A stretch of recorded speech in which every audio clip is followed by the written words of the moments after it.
वालेकुम। आज के इस लेक्चर में हम लोग इंट्रिंसिक एंड एक्सट्रिंसिक पाथवेज के बारे में पढ़ेंगे। ये पाथवेज बहुत इंपॉर्टेंट हैं आपके एससीक्यू के लिहाज से, एमसीक्यू के लिहाज से। इनमें क्वेश्चन हमेशा सिनेरियो बेस्ड आता है, ठीक है।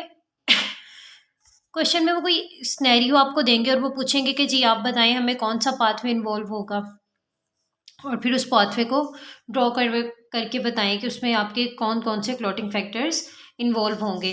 अगर हम लोग बात करें एक्सट्रिंसिक पाथवे की, ठीक है, तो एक्सट्रिंसिक पाथवे जो है ये आपका होता है वेसल का ट्रॉमा, ठीक है। एक्सट्रिंसिक पाथवे क्या होता है? वेसल का ट्रॉमा। और अगर हम लोग इंट्रिंसिक पाथवे की बात करें तो इंट्रिंसिक पाथवे होता है ब्लड ट्रॉमा, ठीक है। क्या मतलब इस बात का कि वेसल का ट्रॉमा या फिर ब्लड का ट्रॉमा?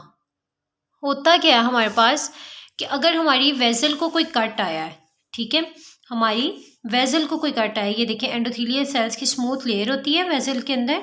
अगर हमारी वेसल को कोई कट आया है तो जो पाथवे इन्वॉल्व होगा that will be extrinsic pathway. और अगर हम लोगों ने ब्लड लिया हुआ है, फर्ज करें एक टेस्ट ट्यूब के अंदर, ठीक है, एक ट्यूब के अंदर हम लोगों ने ब्लड लिया हुआ है, अगर इसके अंदर कोई क्लॉट बना है, ठीक है, तो ये क्लॉट किस पाथवे से बनेगा? इंट्रिंसिक पाथवे से। और अगर वेसल को कट आने के बाद यहाँ पे क्लॉट बना है इसको सील अप करने के लिए, तो वो किस पाथवे से होगा? एक्सट्रिंसिक पाथवे से। मैं आपको एग्जांपल देती हूँ। जैसे फर्ज करें कोई एक्सीडेंट हुआ है, किसी का कोई ऑपरेट हुआ है, गैस्ट्रेक्टोमी हुई है, ऐसे केसेस में देखें, गैस्ट्रेक्टोमी, ऐसे केसेस में क्या होगा? अब कट लगा होगा। अब जब कट लगा होगा तो उसमें आपके एंडोथीलियल सेल्स इन्वॉल्व हुए होंगे। तो जब एंडोथीलियल सेल्स इन्वॉल्व हुए हों और टिश्यूज़ को कट लगे हों तो आपका पाथवे कौन सा होता है? Extrinsic pathway. और जब आपने कोई टेस्ट ट्यूब के अंदर या आपने किसी ट्यूब के अंदर आपने ब्लड लिया है, अब उसके अंदर ब्लड की कोएगुलेशन हो गई है, ठीक है, तो उस वक्त जो क्लॉटिंग होगी वो किस पाथवे से होगी? आपके इंट्रिंसिक पाथवे से। Blood clot formation in test tube, ठीक है।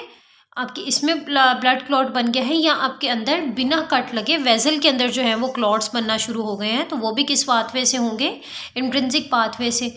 ठीक हो गया। तो आपको कोई ना कोई ऐसे सिनेरियोज देगा, आपने उन सिनेरियो से पहचानना है कि एक्सट्रिंसिक पाथवे कब इन्वॉल्व होगा, इंट्रिंसिक कब होगा। मैंने आपको सिंपल करके बता दिया कि जब वेसल का ट्रॉमा होगा, वेसल को कट लगेगा, तो एक्सट्रिंसिक। जब ब्लड का ट्रॉमा होगा, ब्लड का कोई मसला होगा, चाहे वो आउटसाइड द बॉडी हो चाहे वो इनसाइड द बॉडी हो, then the pathway will be intrinsic pathway. ठीक हो गया।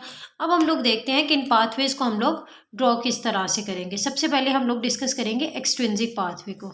एक्सट्रिंसिक पाथवे, ठीक है, एक्सट्रिंसिक पाथवे को डिस्कस करेंगे। एक्सट्रिंसिक पाथवे आपके पास शॉर्ट होता है और ये पाथवे फास्ट होता है, ठीक है। ब्लड क्लॉट फॉर्मेशन में ब्लड क्लॉट फॉर्मेशन इनिशिएट होने के लिए आपको टाइम जो लगता है that is about 1 to 6 seconds, ठीक है।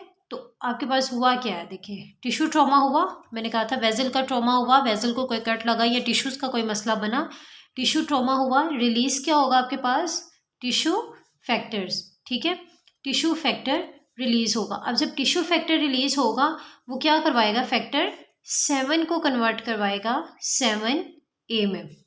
ए स्टैंड्स फॉर एक्टिवेटेड फैक्टर, ठीक है। फैक्टर इनएक्टिवेटेड फैक्टर 7 को एक्टिवेटेड फैक्टर 7A में कन्वर्ट करवाएगा, वो भी इस पे एक्ट करेगा और ये दोनों मिलके कन्वर्ट करवाएंगे किसको? 10 को 10A में, ठीक है। अब ये पाथवे आपने याद रखना है, ये दोनों में इन्वॉल्व होगा। 10A जब भी एक्टिवेट होगा वो प्रोथ्रोम्बिन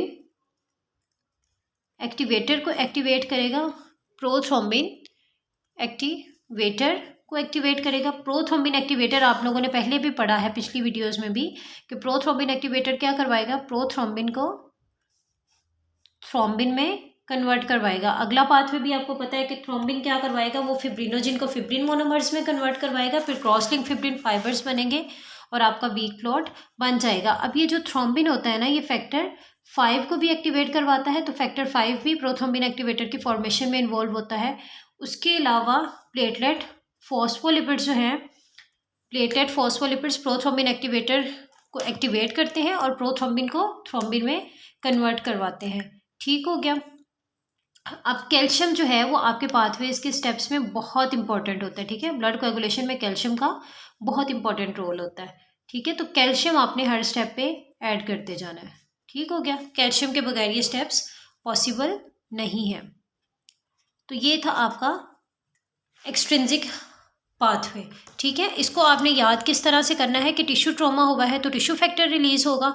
उसके अलावा फैक्टर्स कौन कौन से रिलीज हुए हैं, आपका फैक्टर 7 और उसके बाद 10। ठीक है, टिश्यू ट्रॉमा आपका टिश्यू फैक्टर होता है फैक्टर 3। ठीक है, फैक्टर 3। ठीक है, तो फैक्टर 3, 7 और 10। ठीक है, ये आप ऐसे याद कर लें। इसको याद करने का तरीका क्या है, 3, 7 और 10।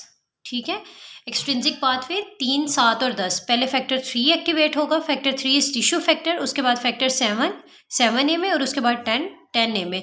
10A के बाद के स्टेप्स आप लोगों को पता है। 10A क्या एक्टिवेट करवाएगा, प्रोथ्रोम्बिन एक्टिवेटर को, वो प्रोथ्रोम्बिन को और थ्रोम्बिन को। 3, 7, 10, 3, 7, 10, 3, 7, 10, 3, 7, 10। ठीक है, तो इसको आप रट लें ताकि आपको ये पाथवे कभी भी भूले नहीं। उसके बाद अब हम लोग डिस्कस करेंगे इंट्रिंसिक पाथवे को। ठीक है, इंट्रिंसिक पाथवे आपका थोड़ा लंबा है लेकिन इंशाल्लाह वो भी आपको याद करने में आसानी होगी। इंट्रिंसिक पाथवे, इंट्रिंसिक पाथवे मैंने आपको बताया कब एक्टिवेट होगा, जब आपका ब्लड का कोई ट्रॉमा होगा। ठीक है, तो इसको हम लोग कहाँ से शुरू करेंगे, ब्लड ट्रॉमा से। ब्लड ट्रॉमा हुआ, ठीक है, अब क्या होगा इसका, पहले निमोनिक याद कर लें। आपके फैक्टर्स कौन कौन से इन्वॉल्व होंगे, 12, 11, 9, 8, 10। ठीक है, उसके क्या थे, 3, 7, 10। ठीक है, एक्सट्रिंसिक के आपके क्या थे, 3, 7, 10। पहुंचाना आपने 10 तक है। ठीक है, 10 जब 10A बन जाएगा तो वो प्रोथ्रोम्बिन एक्टिवेटर को एक्टिवेट कर देगा। 12, 11, 9, 8, 10। ठीक है,